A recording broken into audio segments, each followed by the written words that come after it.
Welcome. We will discuss the evidence for God's existence. Some of us may ask, why should we provide, you know, somebody an evidence for God? You might say, I am the best evidence because God saved me and I have personally experienced God. Unfortunately, we cannot use this when we discuss God with our unbelieving friend. Why? Because it will be my word against his word, your word against his word. Your unbelieving friend will say that there is no God, whereas we will say that there is God and I am the best evidence for it. Nobody essentially wins this discussion. So, what we need to do is we need to provide an objective evidence, certain objective evidence for God from outside the Bible per se. And that's what we will do today. We will try to do today. Before we go any further, let us define who God is. God, as the Bible defines or teaches, God is sovereign and God is spirit. Bible talks about God in so many different aspects, but very minimally, God is sovereign, God is spirit. God can also be defined as the greatest conceivable being, which is something than which nothing greater than be thought. You conceive of something great, or you conceive of something greater, you conceive of something greatest, and that is God. All right.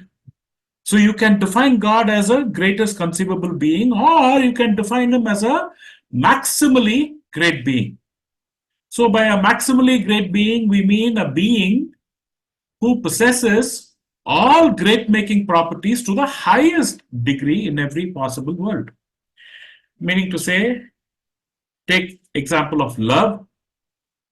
This maximally great being should love, should have love, should pour out love in ways that you and I cannot even conceive, because that is the greatest. We are not great. We are we are not great. How can that which is not great conceive of something which is humongously great? And God is that maximally great being. He possesses properties, all right, that's a great making properties to the highest degree. You consider grace, God's grace is the greatest.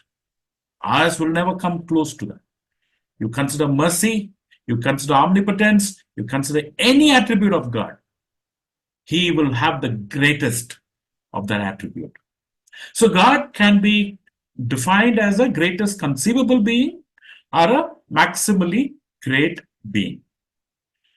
Now, when we discuss God with our unbelieving friend, what I would suggest is take your friend on a hypothetical journey wherein you tell him, if there is no God, what kind of a world would our world be? So, whenever we discuss God with an atheist, we should educate our atheist friend about a world without God. Ask him to imagine a world without God. What kind of a world would that be? Think of an organization without a chief executive officer. Think of a college without a principal. In such institutions, chaos will reign because everybody will make their own policies, everybody will make their own rules. Nobody is there to question them. All right? So, you and I, in a world without God, you and I can create our own rules. We need not obey any man made rules. In such a situation, what happens? Chaos, disorder. That is what will rule a world without God. Because there is no supreme authority. You see, when there is no supreme authority, anything goes. Anything goes. And what is the end result? Essentially, it'll be hell on earth. So think about this. I want you to think about this situation where a world without God. Think about a world without God. Because if we do not think about a world without God, we will not be able to educate our atheist friend about a possible world without God. Think about a child without parents. How would that child be? You see, we need to think about a world without God, hypothetical situation, because we need to educate our atheist friend to have a view of a world which is without God. Now, going back to God. God is immaterial. We know that. Bible speaks about it. Because God is spirit. And metaphysically, if you see a greatest conceivable being or a maximally great being, which is God, cannot have a body. Cannot. Okay? Ontologically speaking, he cannot have a body. Which is essentially why God is spirit. Now, how do we prove the existence of non-physical entities? It's very difficult to prove the existence of non-physical entities. You and I are physical entities, you see. So if somebody wants to prove my identity, if you want me to prove my identity, I'll show you my Aadhaar card. Or probably I'll show you some other proof of identity. I am tangible. I am corporeal. You know, I am made of flesh and bones. I am material. But God is not material. God is immaterial. He's non-physical. So how do we prove the existence of non-physical entities?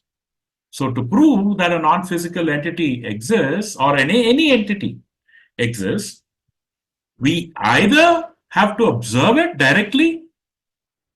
Okay, if an entity exists, we have to observe it directly. Or if we are unable to observe that entity directly, we logically derive its existence from something that is observable. And this can only happen if the entity has a causal effect on physical observables. All right. Keep this in the back of your mind. So when we want to provide evidence for God's existence, we can always say, oh, there is Bible. Bible is a good evidence for God's existence. But the problem is our unbelieving friend does not believe in the Bible. What's the point of showing the Bible to him when he does not even believe in the Bible? We could say, oh, there were so many prophecies, made in the Old Testament, and all those prophecies came to be fulfilled, or most of the prophecies came to be fulfilled, were fulfilled. But again, he doesn't believe in Bible, or he doesn't believe in prophecies, right? There's no point talking to our unbelieving friend about from the perspective of the Bible or anything Christian. So one way to prove God's existence is to provide a good, valid argument wherein the logic of the argument must be valid, the premises must be true, and we should have good reasons to believe that the premises are true. I don't want to go into the technicalities, but this is how a propositional logic works. Okay, this is how the propositional logic works, but let's just keep it in the back of our mind again. This is not where I want to dwell. First, let us remember that God is a non-physical entity. We cannot directly observe God as you see me, or I see my laptop, or you see your mobile phone. We cannot see God. So in order to prove the existence of a non-physical entity, we need to consider an observable entity. And from that observable entity, we deduce the existence of God. Okay? We cannot see God, so we see something that is observable right in front of our own eyes, or what our five senses can perceive. And from that observable entity, we deduce the existence of God. And so, I present to you morality, especially objective moral values. We observe morality in each of us. We are moral beings. Before we go deep into this, let us first define certain terminologies. Objective moral values. What is moral values? That which determines good and bad. What is a moral duty? That which is right and wrong. So value denotes something's worth. Duties are our obligations. We are obliged to perform our duties. Right? Just because something is good doesn't mean we are obligated to do it. For example, it would be good for us to be a doctor or to be a soldier, defending our country and serving sick people. Doctor serves the sick people. Soldier defends our country. It's good to be those. But you and I are not morally obligated to become a doctor. We are not morally obligated to become a soldier. It is good, but we are not morally obligated. And then we need to think of two other terminologies, objective and subjective. What is objective? Objective is whether you think it is right or wrong.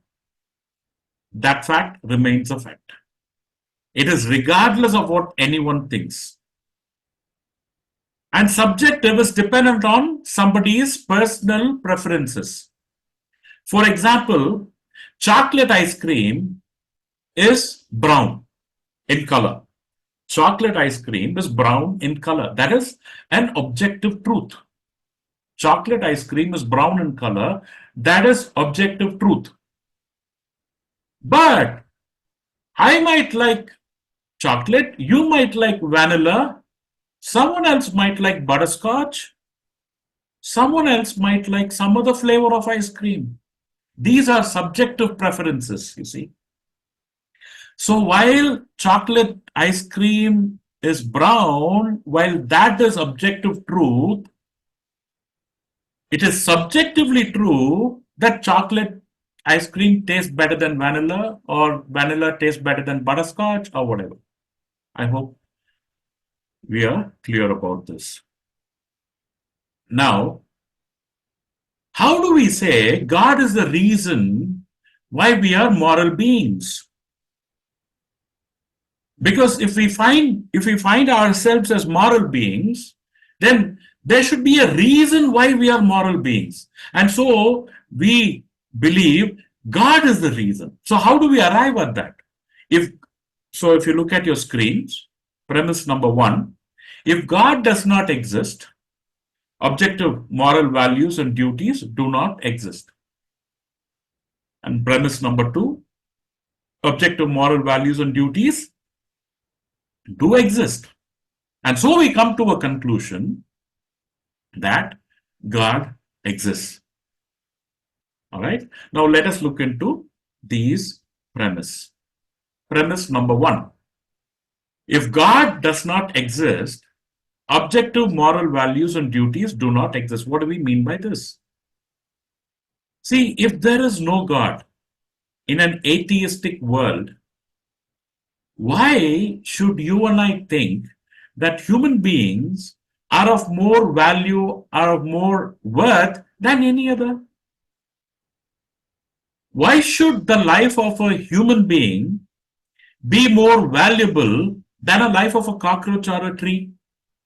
Please remember, we are thinking about an atheistic world, a world without God. So if there is no God, why, on what basis do we say that a human being is more valuable than cockroach or a tree? Because in a world without God, both man and cockroach are made of the same material that sprang into it all during Big Bang. Both man and cockroach evolved out of the same unicellular organism, the single cell organism, according to evolution. And evolution is true in a world without God. So most people do not believe we are committing murder when we kill a cockroach, you see, or when we cut down a tree. It is not considered a murder. But people believe that we are committing murder when we end the life of another human being. Now think about this. In a world without God, in an atheistic world, what is the basis for thinking that it is okay to cut down a tree or to kill a cockroach, but it is evil to kill a man? On what basis do you arrive at this conclusion in an atheistic world? In a world without God. So, somebody might say, oh, human beings are more advanced, more complex, more intelligent, rational. If they say that, there is another question that needs to be answered. Why is complexity or rationality be a criterion for an organism's worth? Who or what decided that? Why is it not true that the simpler organisms are of more value? Why? See, in a world without God, you and I, man, is basically a bag of chemicals on bones thrust into existence through a blind, purposeless process. Why is this bag of chemicals worth loving, worth saving, or worth taking care of, or worth praising? Why? If you and I are just a bag of chemicals, why should I be loved? Why should you be loved? What I'm trying to say is objective moral values are absolutely unintelligible in an atheistic worldview. So we come to premise number 2, which is objective moral values and duties do exist. Yes, they do exist. We don't need to be taught that a baby should be cared for, that a baby should be protected. Nobody needs to tell us. No one needs to tell us that. Okay? We just know it. It's written in our DNA. We are wired in such a manner. Nobody needs to tell us to take care of a baby, to take care of an old person, to provide food for the hungry. No one needs to tell us. It's wired in us. So we know that we are moral beings. So objective moral values and duties do exist. What is the cause for this? God. God is the best explanation for why objective morality exists. Why? Because God's moral character is a standard of good and evil. What God is the standard of good, and what is opposite of God is evil, right? His commandments, God's commandments, are a reflection of his character, and that is why through God we determine what is right and what is wrong. Think about your 10 commandments. Honor your parents, love one another, you know, do this, do that, don't do that, don't do that, do this. All the commandments of God. It comes from the most holy one. And that is why we are moral beings. We are made in the likeness of God. We are made in the image of God. And because God is the epitome of morality, we are moral beings. So God is the reason why we are moral beings.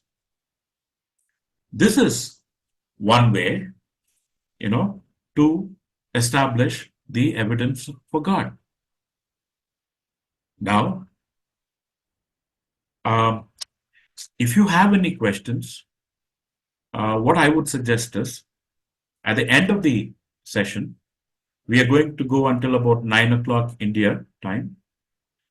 I'll stop my lecture at around 8:30, 8:40. All right. I'll stop it then. And then we'll have time to interact. Okay. If you did not understand something, you can ask me at that point in time. If you have a question, you can ask your question at that point in time. All right. But right now, as I'm speaking, if you are unable to understand anything in particular, kindly do, raise that question. All right. Unless, I mean, if you're unable to understand what I'm talking about at, right now, at that point in time, whenever you do not understand, whenever you need further clarity, please, uh, use the chat or unmute your mic and ask. All right. But otherwise, we'll have the Q&A at the end of the session. I hope that is good with you. So, what are we doing now? We are trying to establish evidence for God's existence. All right.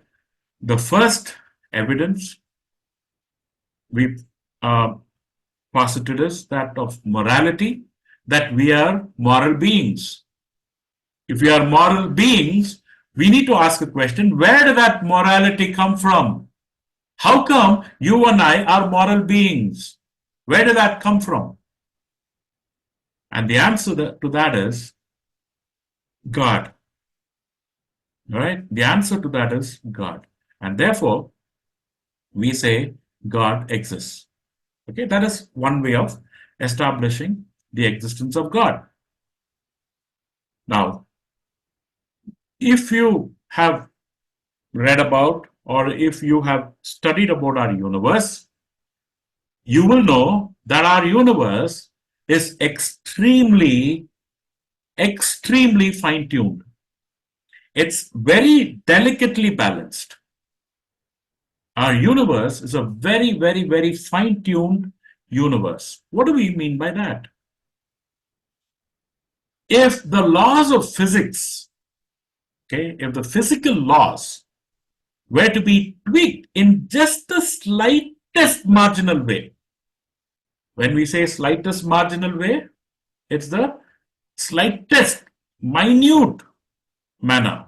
If we have to tweak these physical constants in a slightest marginal way, this universe that we live in, the earth as a part of our universe, this universe cannot support life of any kind. That's what scientists say. That's been discovered by the scientists. What do we mean by this? There is something called as a strong nuclear force. Right? Now, I will not be going into the details of, I won't be taking a class on strong nuclear force, okay? That we will, I mean, that you need to educate yourselves if you are not aware of such a constant, all right? It's essentially the force that binds together the protons and neutrons inside every atom, okay? Now, there are the strong nuclear force. If this strong nuclear force were any stronger or any weaker, I'm talking about the minute possible strength increase in strength or decrease, our universe cannot have life. Same with weak nuclear force also. If this weak nuclear force is to be stronger or weaker, if the constant were to be increased marginally or decreased marginally, life cannot exist. Life cannot exist on Earth. Force of gravity, gravitational force. If this force was slightly stronger, the gravitational force was slightly stronger, stars would burn. If the gravitational force was slightly weaker, stars can never become hot enough to ignite nuclear fusion. It is bad for life. Either way, whether if gravitational force is made to be little stronger or little weaker, life cannot exist on Earth in this universe. Similarly, electromagnetic force also. If it were stronger, bonding between chemicals would be disrupted. Weaker, problem again. Both will result in a life prohibiting universe, right? So the physical laws, the strong nuclear force, the weak nuclear force, the gravitational force, the electromagnetic force, if you are to tweak it minutely, up or down, Earth cannot hold life.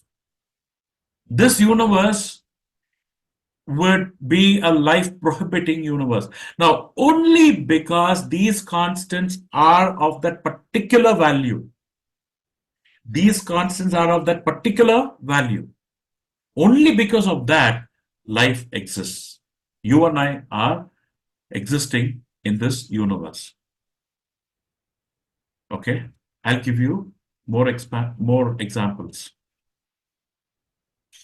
Expansion of the universe. You know that our universe is expanding, right? Our universe is an expanding universe. If our universe expands a little too slow, then it will collapse on itself. Okay? But if our universe expanded little too fast, okay, if our universe expanded little too fast, then also life cannot exist. Then also life cannot exist. So what we see is our universe is designed. What kind of a design? It's a very finely tuned design. Our universe is so delicately balanced, and the fact is, it has to be balanced in such a manner, only then life would exist. So, what we see is our universe is extremely fine tuned. There is a design in the universe. And when you see a design, what is the causal effect of that design? A designer. A designer will bring about a design. But we need to prove that. How do we prove it? The fine tuning of our universe could be due to either physical necessity, or it just became that it is necessary for the universe to be that way. Physical necessity, chance, randomness, or design. What we are doing now is we are saying the fine tuning of our universe is either due to physical necessity or chance or design. Then premise number 2 is we say it is not due to physical necessity or chance. We eliminate those options. When we eliminate those options, the third option is design, and therefore the best explanation for design of the universe is a designer, is an intelligent being, and that intelligent being is God. Okay? So premise number 1, the fine tuning of our universe is due to either physical necessity, chance, or design. So we need to examine all the three elements, all the three factors. Physical necessity, what does it say? The constants and quantities have to be the way they are. Somebody might make that argument. The constants and quantities will have to be the way they are. Or somebody might say the laws of physics took the values by chance. randomness or by accident. Or the other plausible option is a design. We could say our universe is designed because an intelligent creator designed in our universe in such a way that the laws of physics took the values that they did. He determined the laws of physics because he knows everything. He's the most wise God. He's the most wise being. He knows it. So he determined what our gravitational force should be, what the strong nuclear force should be, what the weak nuclear force should be. God determined that. So that is the other option.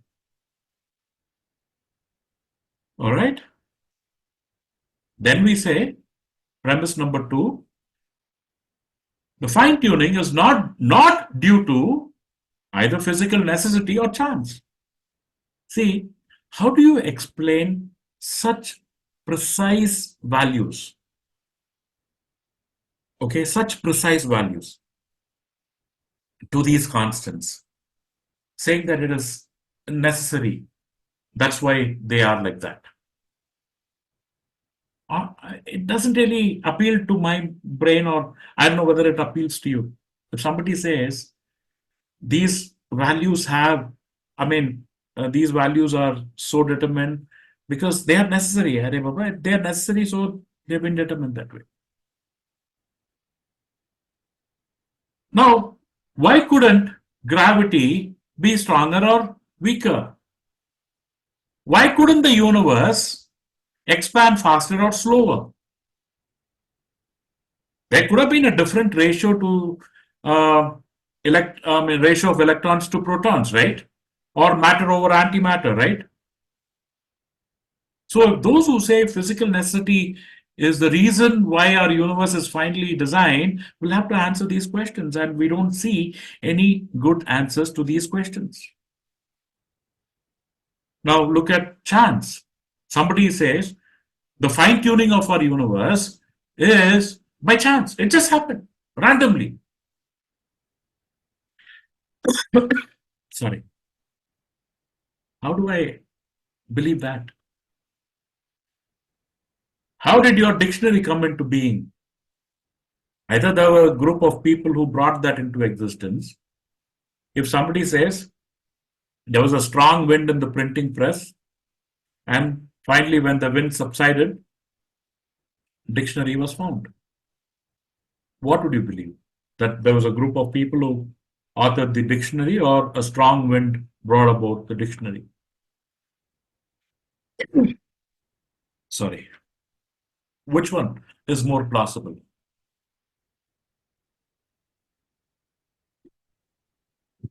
Right? So, what we are determining is the fine tuning of our universe is not due to physical necessity or chance. What is the conclusion then? The fine tuning of a universe is due to design, okay, due to design, and design requires a designer.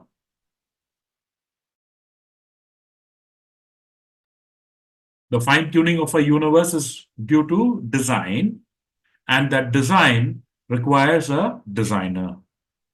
Now, there are more examples for fine tuning.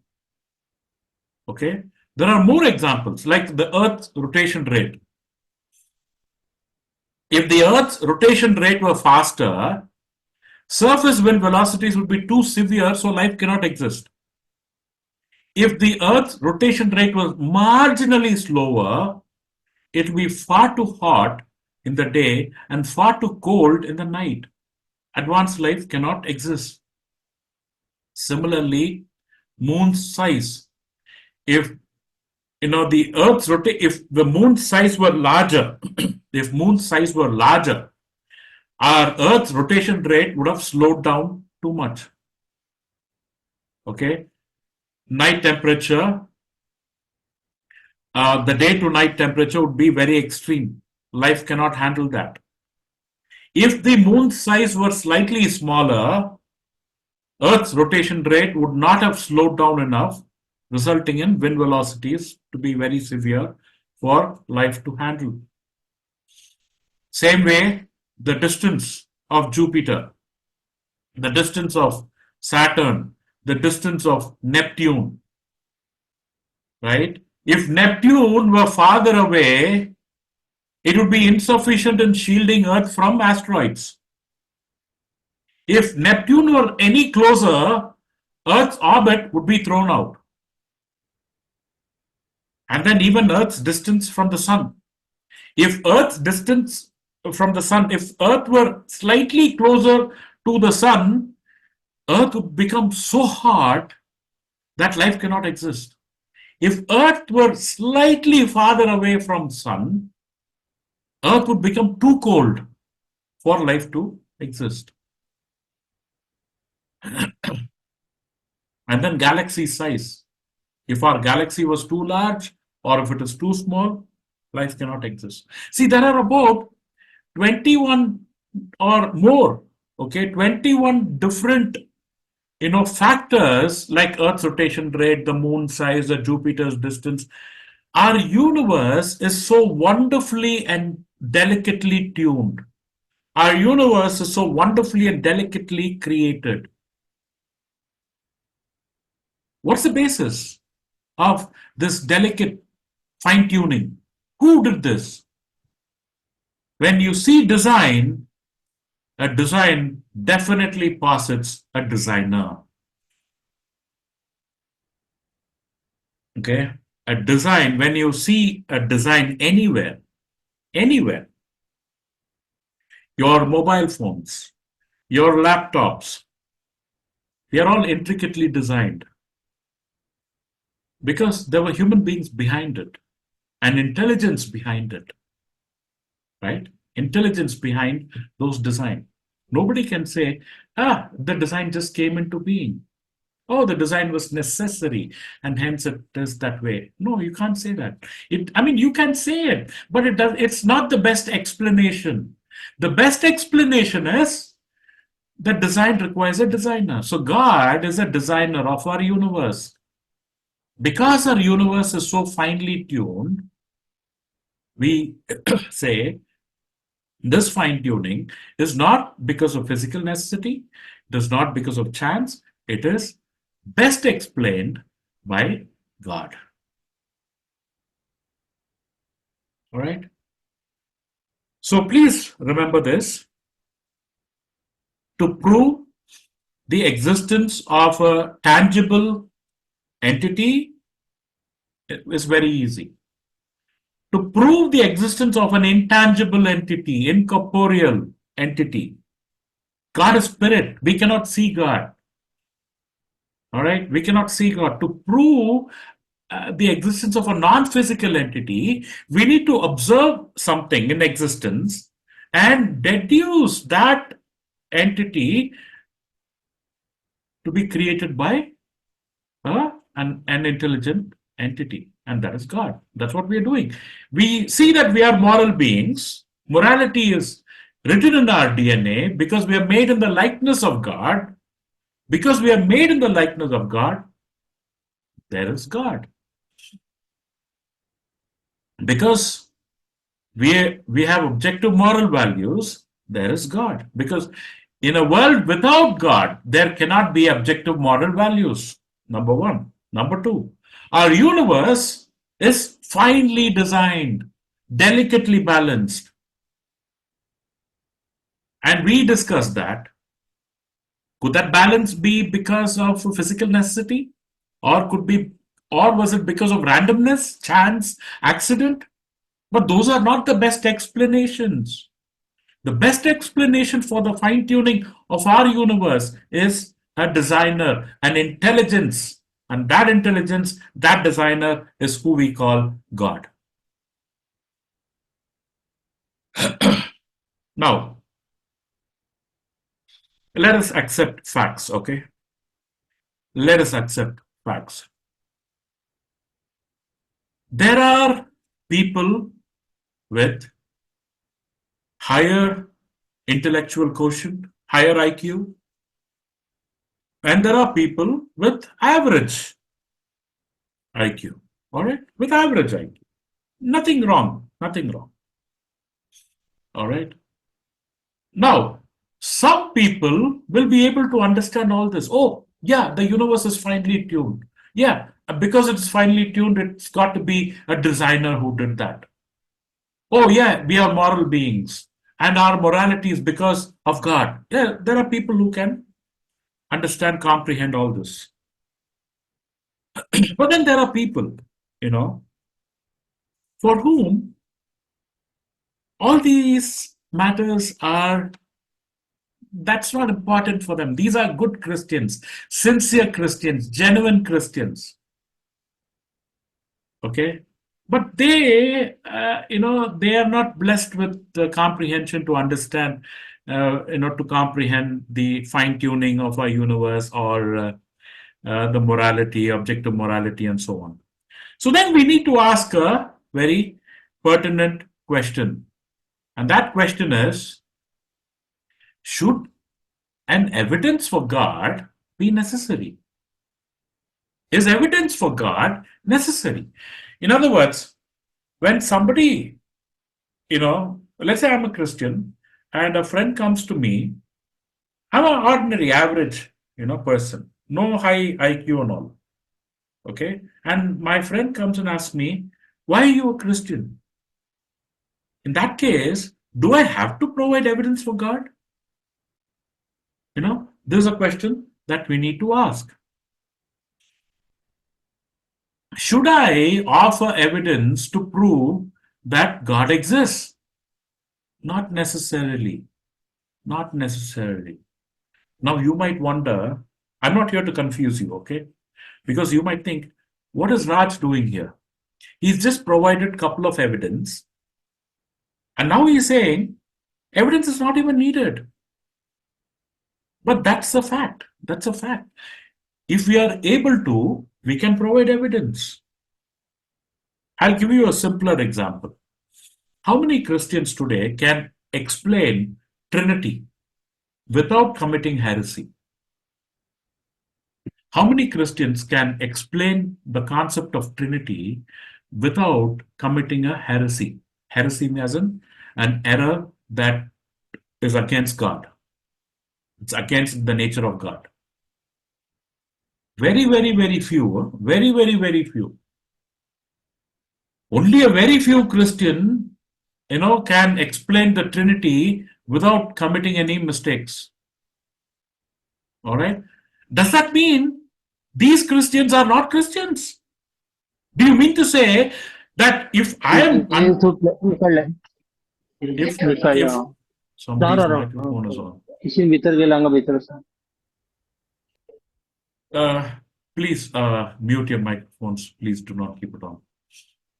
So, if I am unable to explain the concept of Trinity, do you mean to say that I am not a Christian to begin with? No, that is wrong. That is wrong.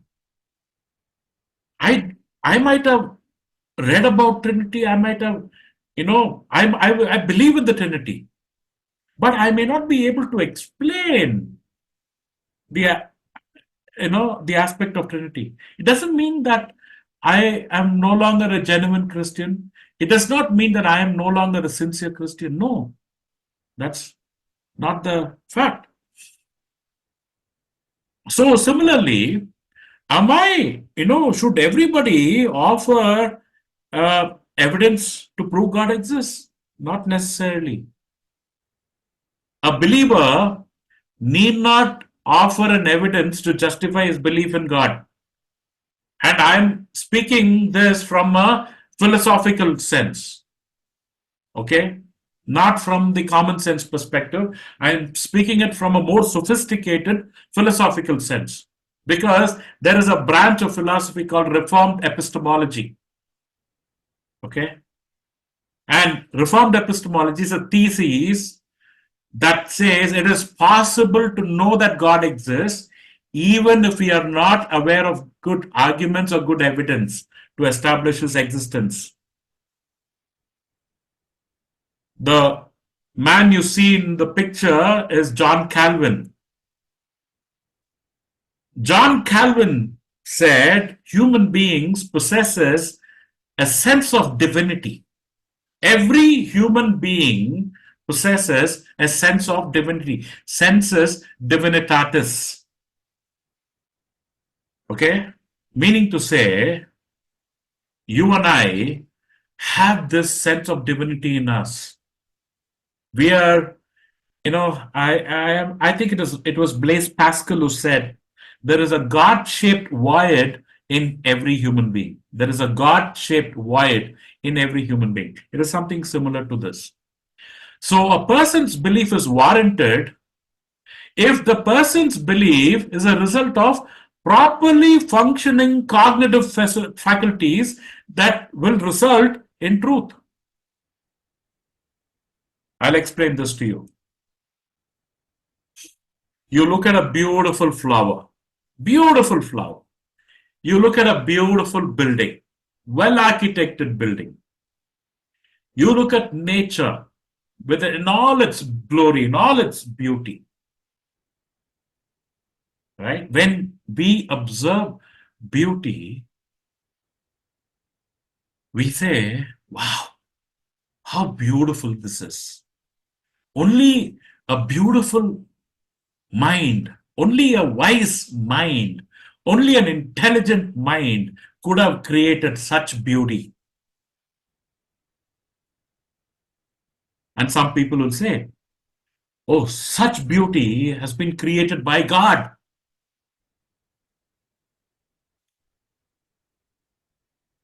Right? All we need to have our senses functioning properly. All our senses should function properly. If all our senses are functioning properly, when we see beauty in nature, we will know that that beauty has been designed by someone more powerful, more intelligent.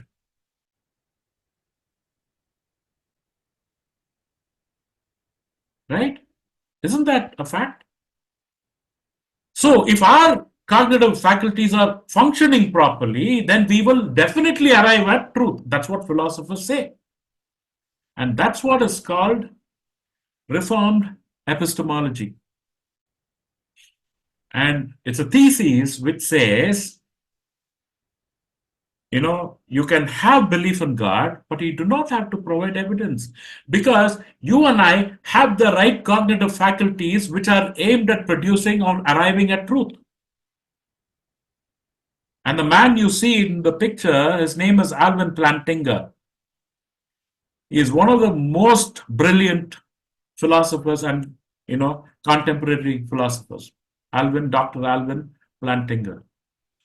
And the philosophical position is Reformed epistemology. Anyway, I just wanted to introduce this. So, see, we can prove that God exists.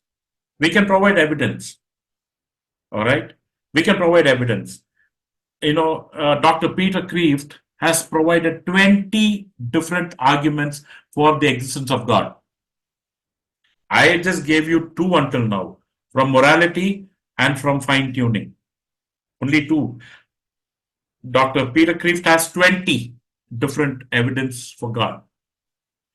And then there is another possibility where you can be rest assured that you're a good believer, you're a good Christian, even if you cannot provide evidence for God. It's not that you don't want to.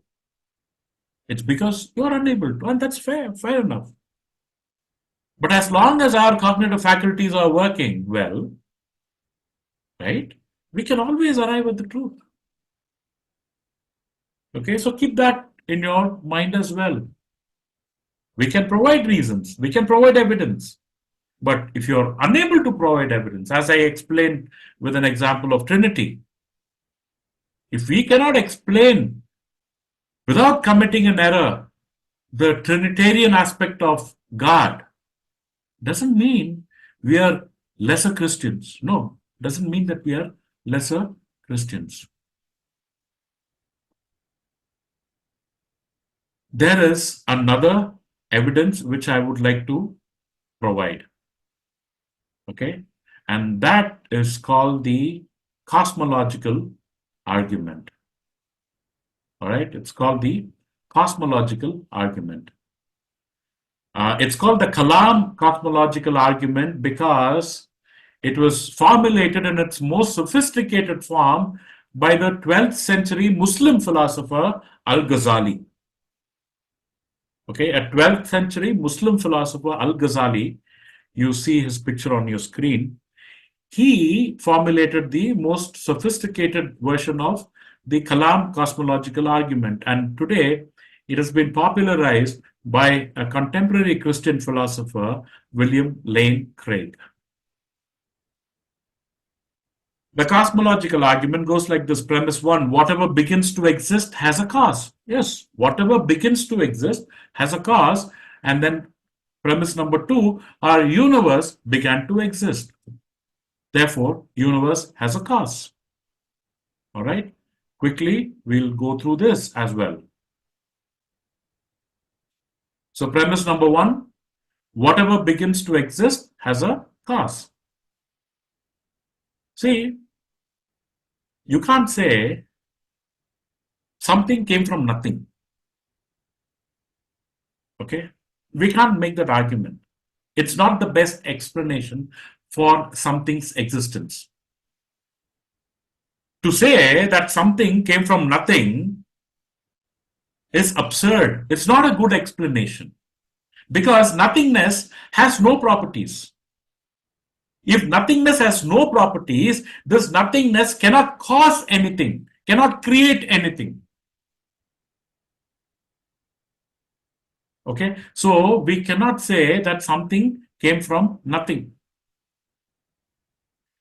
Now, if something could come into being from nothing, we have to see it more often in our day-to-day life, right? As we are walking down the road, suddenly one nice tree comes into existence.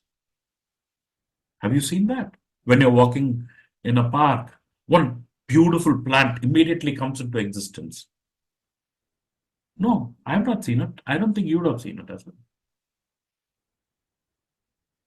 We are, driving down, suddenly we see a mountain coming into existence. No, we don't see those things.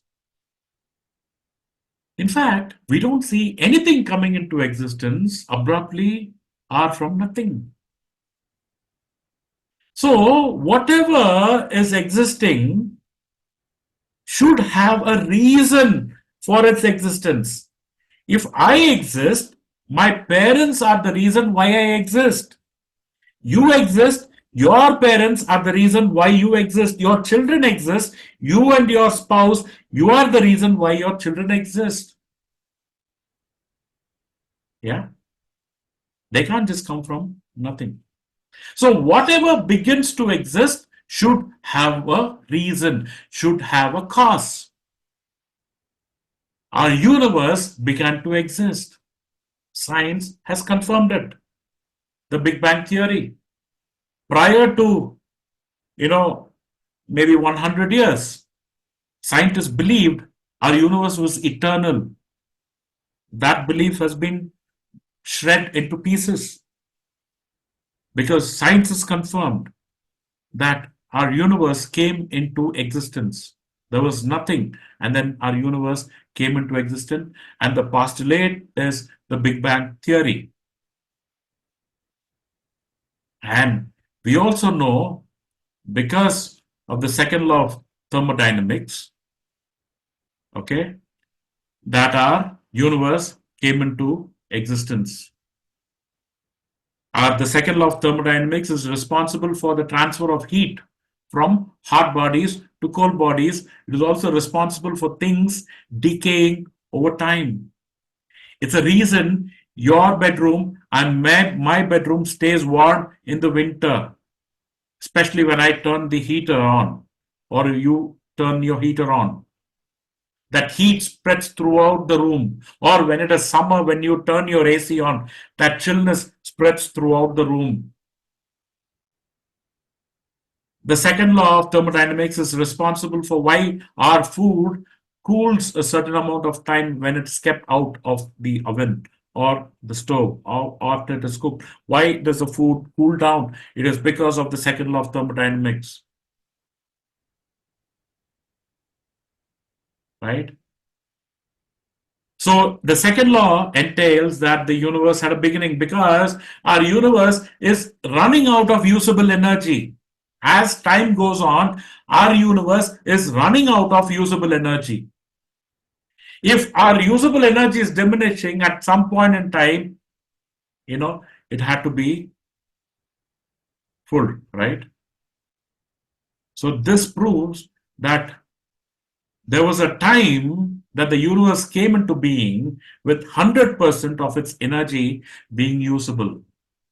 Because right now, there is no 100%. Energy is being utilized. So what I'm trying to say is, second law of thermodynamics also confirms that our universe came into existence. If our universe came into existence, then there should be a reason. Who brought it to existence? How did it come to exist? There has to be a cause.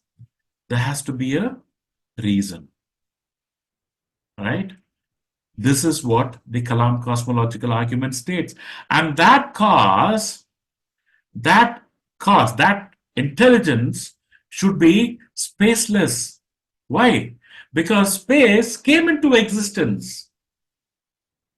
If space came into existence, then prior to that, there was no space. So the being that brought space into existence should be spaceless. Time came into existence. When time came into existence, what does it mean? The being, or prior to that, there was no time.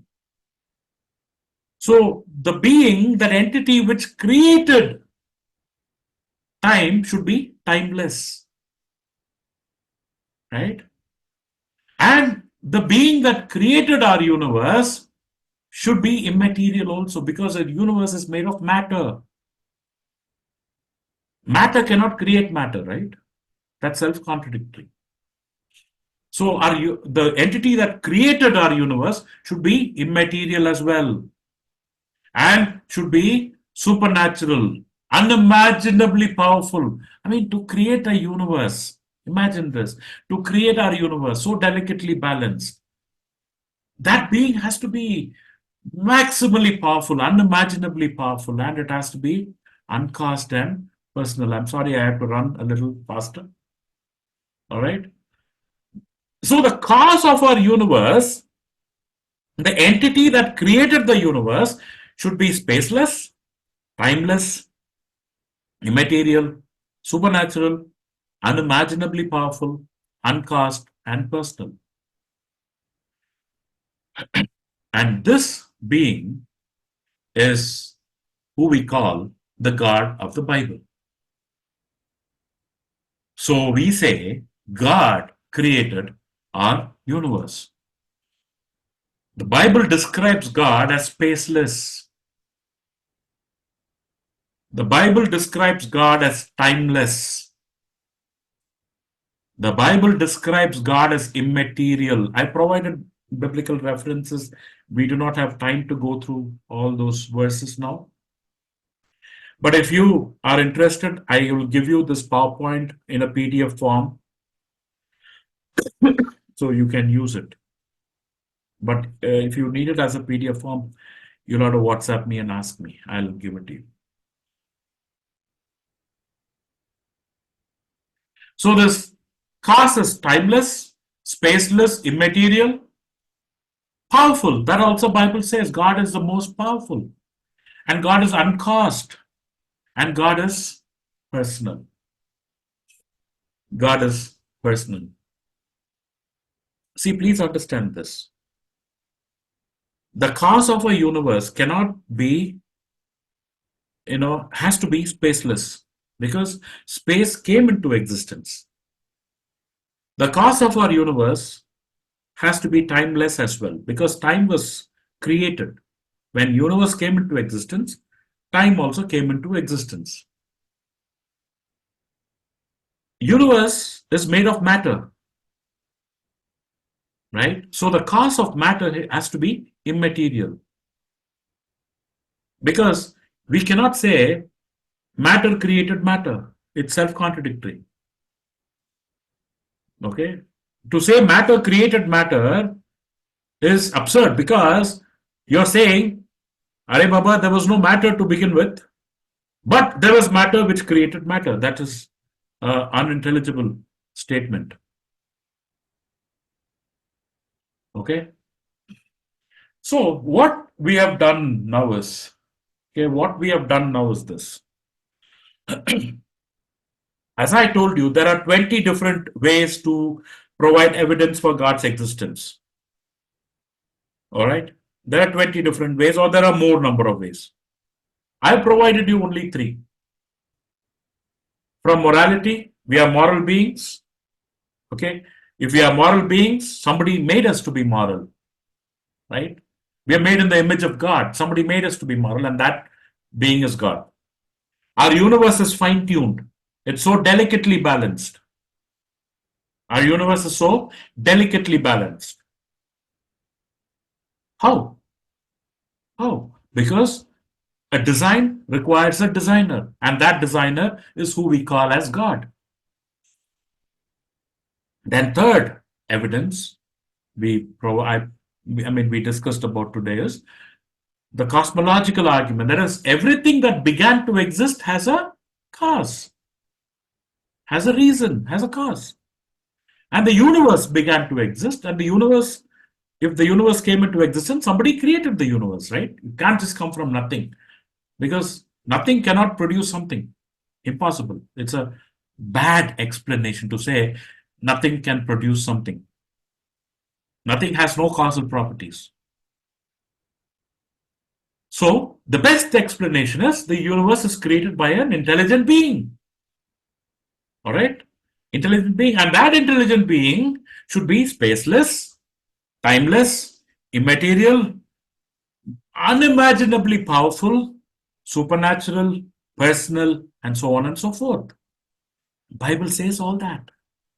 That God is spaceless, God is timeless, God is immaterial, God is powerful, God is not created, He is an uncaused, necessary being. And God is a personal being.